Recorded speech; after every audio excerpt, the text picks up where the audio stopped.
Yo, guys, we're going to talk about XHG. ZAPP. I actually did two longs today. I messed up the cost short, man. It occurred to me too late what the pattern was, and I didn't want to chase in the 16s.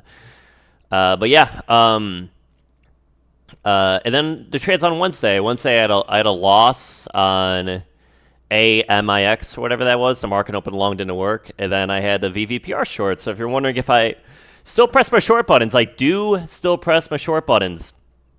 I just maybe I'm a little more hesitant than I used to be in the past. I used to kind of short everything, and now I'm just like way more selective. Also, I just see way more strength nowadays. I see the long patterns a lot, so I don't feel the need to be in every short trade. Right? If you trade both sides, you can kind of you could kind of develop A+ patterns out of it, stuff you like to see, bullish, bearish factors, and you could trade both ways. So XHG, this was actually a huge miss. This was really interesting because it had this little pre-market pop and drop, right? I always say the best longs are the longs where you don't need to have there's no bearish thesis, right? Or the bearish thesis is so weak that the long bias is the only bias that really makes sense in the play, right? All my best market open longs are like that, right? SMTI, in terms of recent names like AIEV, CMMD, this play, right? These are all plays on market open they're not up a lot, right? They have support levels on the daily. Go check out Mikey for support levels on the daily. And if they get volume and have a nice book, they can make big. This is how these stocks make big moves.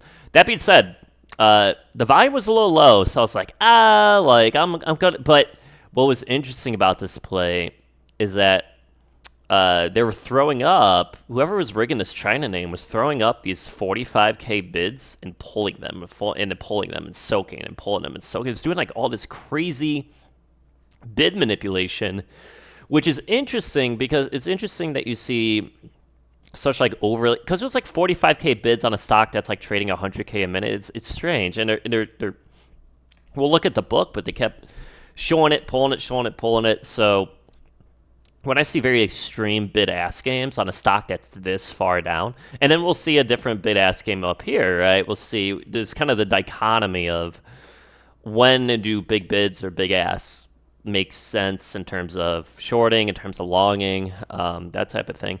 That being said, this is a classic 1 minute 20 Momo long.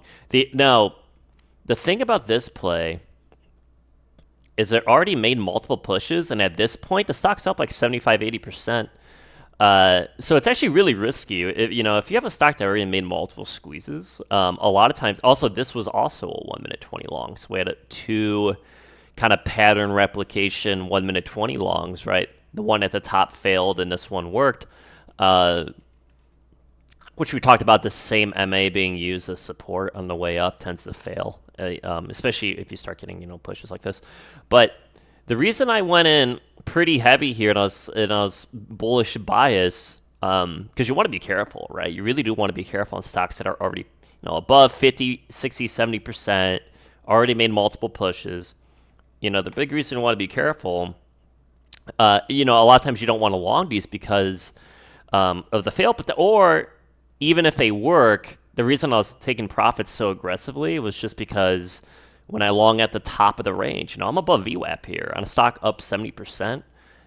When you're Momo longing at the top and you're not in at the bottom, right, which is where you want to be, but this is, kind of a secondary entry, you often have to sell quite fast because stocks can top relatively quickly. The more a bearish factor is the aggressive up-onlyness, right? It creates a lack of support on the backside. So you really want to be aggressive in the sells. But what was interesting here was, we're not going to see this on the book, but there is a massive, massive level 2 manip play here that was really interesting where, they started walking the stock up. And I'm like, wow, they're just going to straight green candle this straight up. And then right here, there's a 90K bid on PACF, which is a route that doesn't show on DXF feed book map. That got sold into.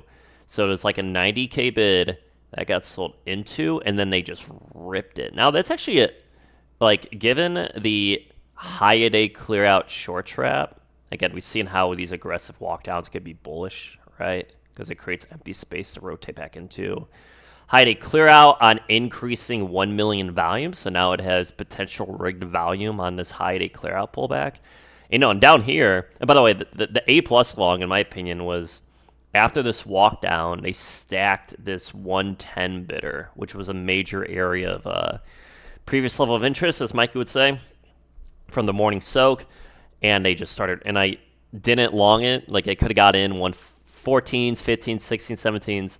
Didn't hit it, went straight up. But what's interesting about this long is this got, so we had, increasing volume, new highs, increasing volume, new highs, and another quick dump. These quick dump patterns, man. Like, look at all these.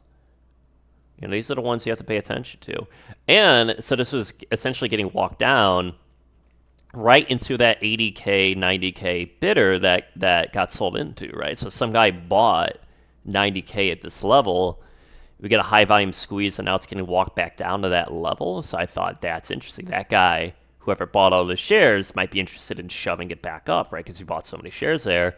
And then the book just confirmed the book. There's like two. We'll look at. There's like two massive ask on this, massive bids on this thing that just held and pushed.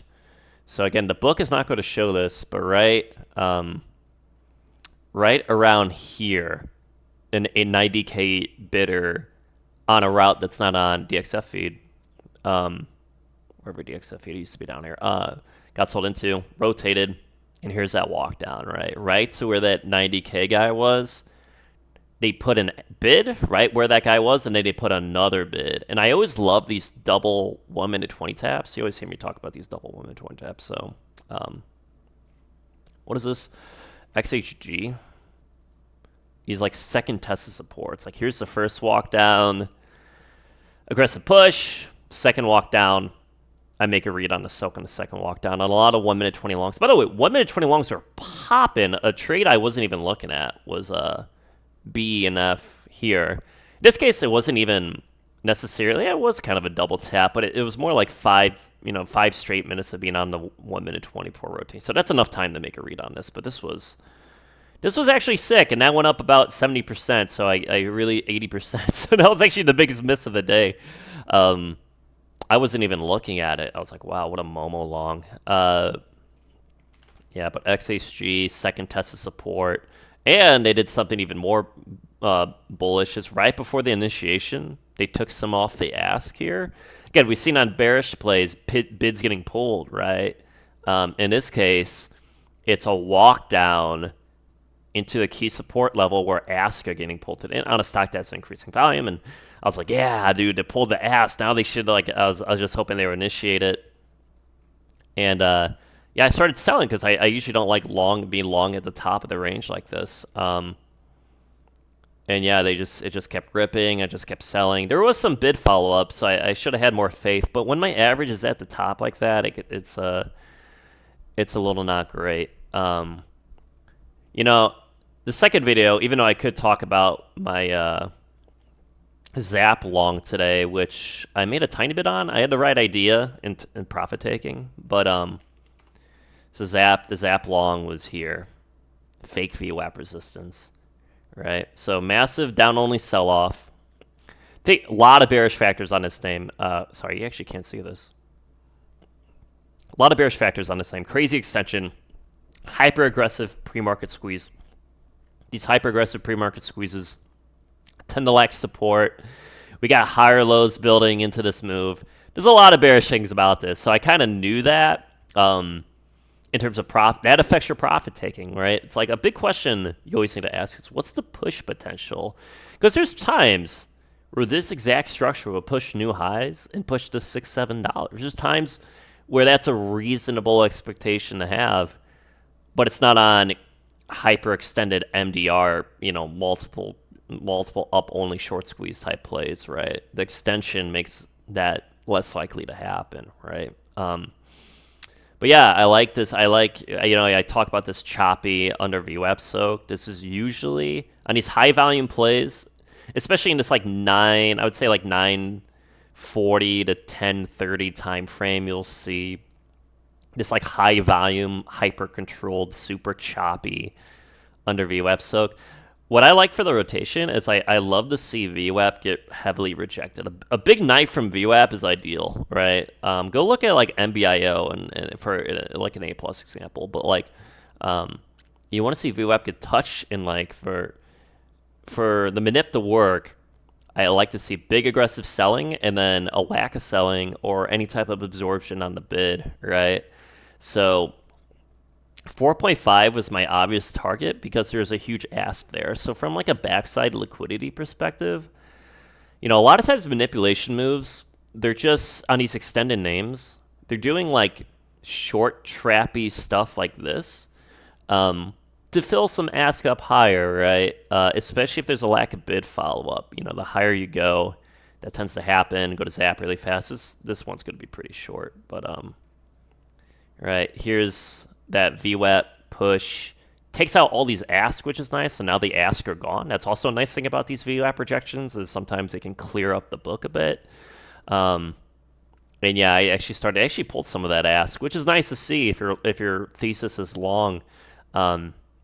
But I longed a little bit, but I was like, all right, like 4.5 is extended name.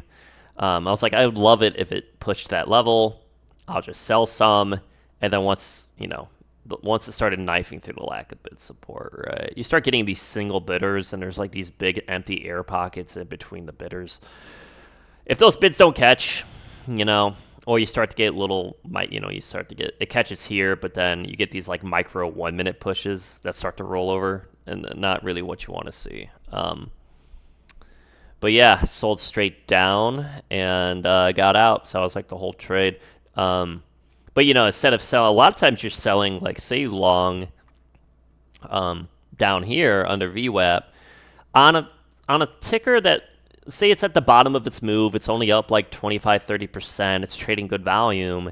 You could sell into the first liquidity level, but you might sell like only 20% of your position. But since this is so extended, I was selling a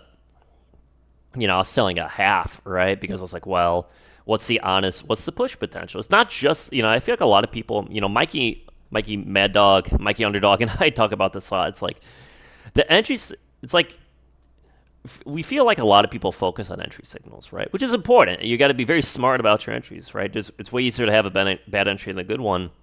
But then the second part is realizing what's the push potential, right? And the extension of this name. And also tips from the book, right? Like lack of bid follow-up and stuff like that. Can give you an idea of like, hey, maybe there's more limited potential in a name like this. I should show you my, okay.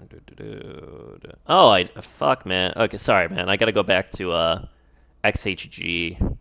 Sorry for jumping around. I want to go back near the top. So here's that second 1 minute 20 long. And they did something that ZAPP did earlier this week, which was it Friday or Monday, where they there's a ton of bid games on this, and they threw up there was like 150K bid that got sold into. Then they restacked it with another 60K bid, and then that's what this was, and then they initiated it. But this is the second 1 minute 20 long on a stock that's pretty extended. Now I thought maybe there's such insane games going on this that I was like, man, I was like, well, you could make a short read here, but what if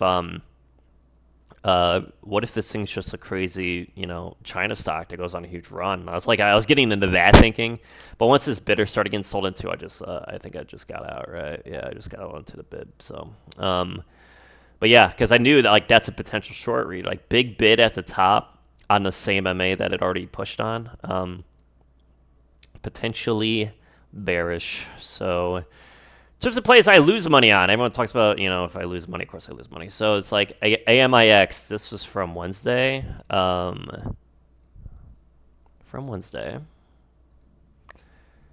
So quick pre-market pop and drop, was only up. Oh God, you can't see this again. Was only up very little at this point, like 20-30%. Had nice volume too, and I like the knife in the open, right? I hate 930 pops. I want to see, back down to support levels, and I want to see bids hold, right? I want to see bigger knives, back down to support levels, and I longed on this rotation because someone put like a massive bid here at the bottom of the range. So I thought that was bearish. It does a mini rotation, and then it just knifes. I'll show you the book. It just knifes straight through it. So quick AIMX loss from Wednesday.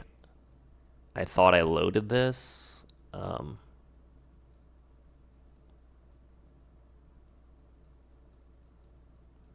It's not loading. I'll just show you my chart.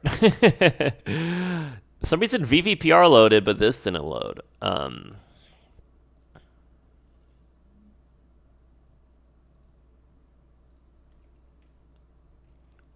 Here's my AMIX loss. There was a massive bid there. I longed it and it didn't work. So that is that trade. I should also probably show you the Zapparoonies. Here's the long, second push. A lot of times doing short reads, right? You want to make, just how on longs you're making reads on the second test of support. I love making reads on these micro, second pushes that pull back and make new highs on the because it's such a chase candle. Usually it's a little more like this. It's usually more like this. Then it goes down, right? Big aggressive push off of support, tight low volume consolidation, 1 minute flag push and fail. But lack of bid support, I just started getting out, I just got out. It's a small trade. So, and then the only other trade, I did a VVPR on this was nice. Second push. This was a clean second push. VVPR on Wednesday. Tons of bearish factors. Big up only pre-market extension. I got on around here, so I'm not going to short around here. My thesis was actually push back up higher, right? Push back towards highs. Kind of like a cost today was a good example. A few people in my room hit the short on the cost, and I was too small brain to make the read.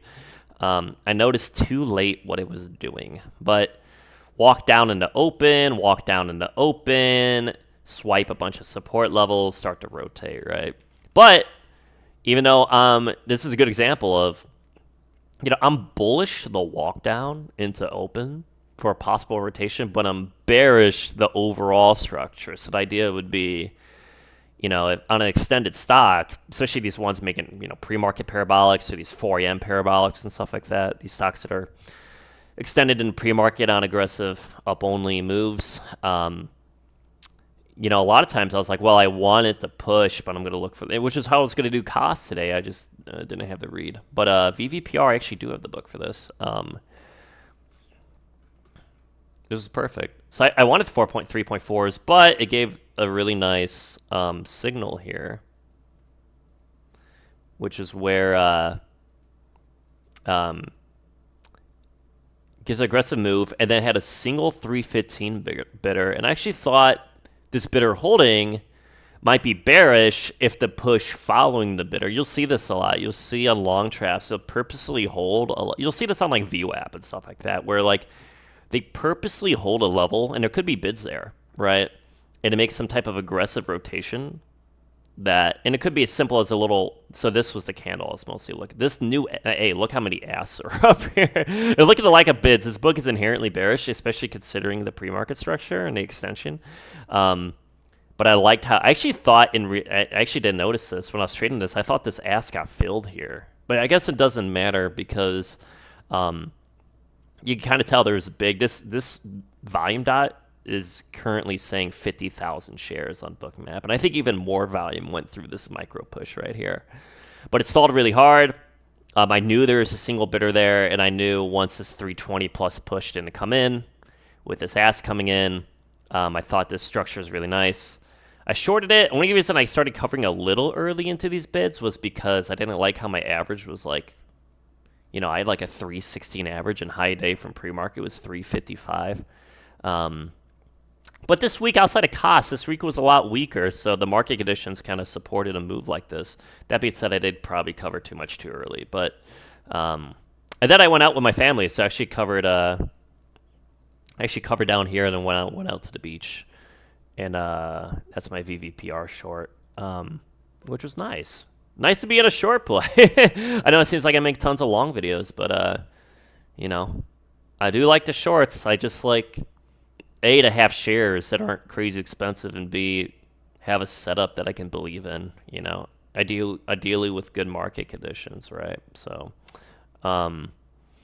yeah, and cost, man. God, we were calling this flag out in the pre-market today. We're like, look how clean this flag is. And I was like, look at them hold VWAP support. I was like, whenever VWAP, again, it's the same thing as fake VWAP resistance. It's just flipped the other way, right? It's like fake VWAP support is bearish, right? When VWAP gets heavily defended in most contexts, in most situations, over and over and over again, I just consider it to be a target.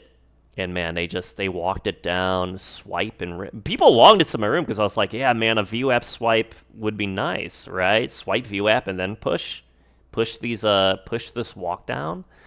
And people longed it. You had people in my room longing this in the low 14s. I was like, nice. And they got an up halt, but then, of course, on extension, any extended ticker, you know, you do got to be careful, right? With especially near the top. Long traps tend to have, you know, long traps like this tend to happen. But yeah, didn't have the read out of the up halt long trap below high a day. Huge brain. That being said, this thing seems kind of nuts. So that lower high does become a target from like a multi-day runner standpoint, but I wouldn't overly bet on it, especially today. But who knows? I mean, look at how aggressive the selling is.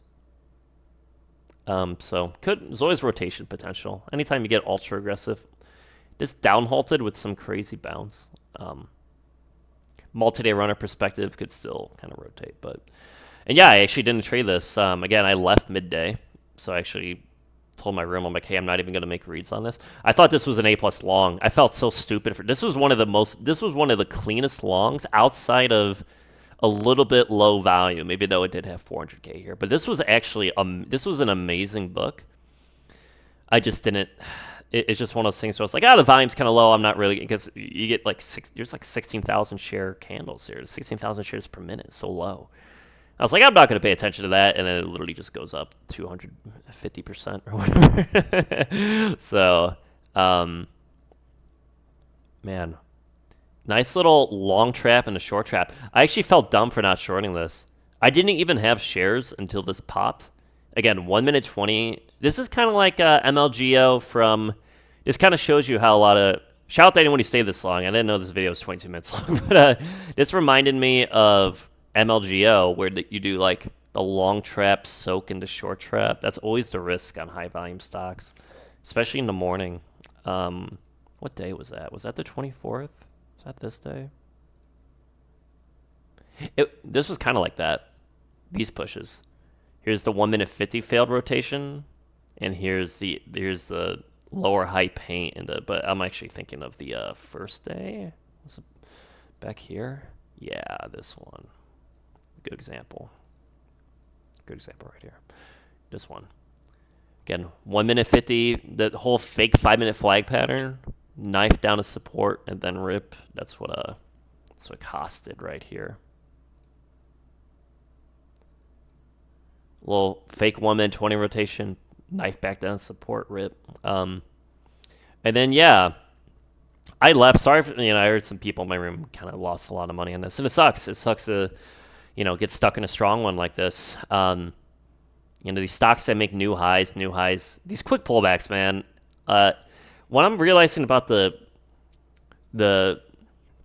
I used to short these pops because the idea is this aggressive move gets pushed past all these lower highs and stalls. Actually, it didn't get pushed past it. This 9.2 painted level held, and then they just squeezed straight past it. But I realized these rotations have potential to be extra strong if there's an aggressive sell-off leading up to it. We've seen a lot of... I created a new... in my Discord, I created a new chart channel called...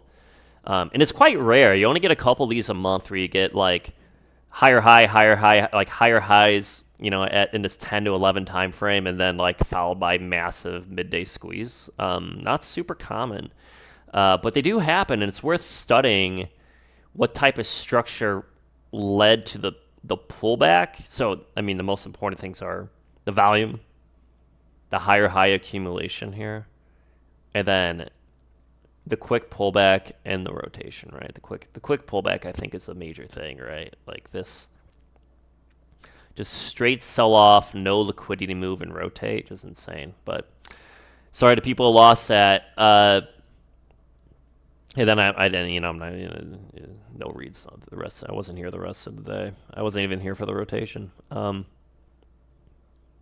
Outside of maybe checking it on my phone. And yeah, that's about it. Yeah, some nice longs. I missed the cost short. To me, that was one of the best shorts of the day. What else was there? It wasn't us. What was the penny runner today? Kind of not saying a whole lot. Kyojin. Fat long trap push. Fat, hyperextended, fat long trap push. By the way, second push on the 1 minute. This little candle, great candle. Same as my VVPR trade. Exact same trade. Hyper aggressive, pullback. These second pushes need to go especially when you're this close to high day. And yeah, look at the fade. 42s to 30. Nice 30% fade. It's gonna walk down, but by the way, 1 minute 20. Say 1 minute 20. That one works. 1 minute 20 here. This is actually a short read, right?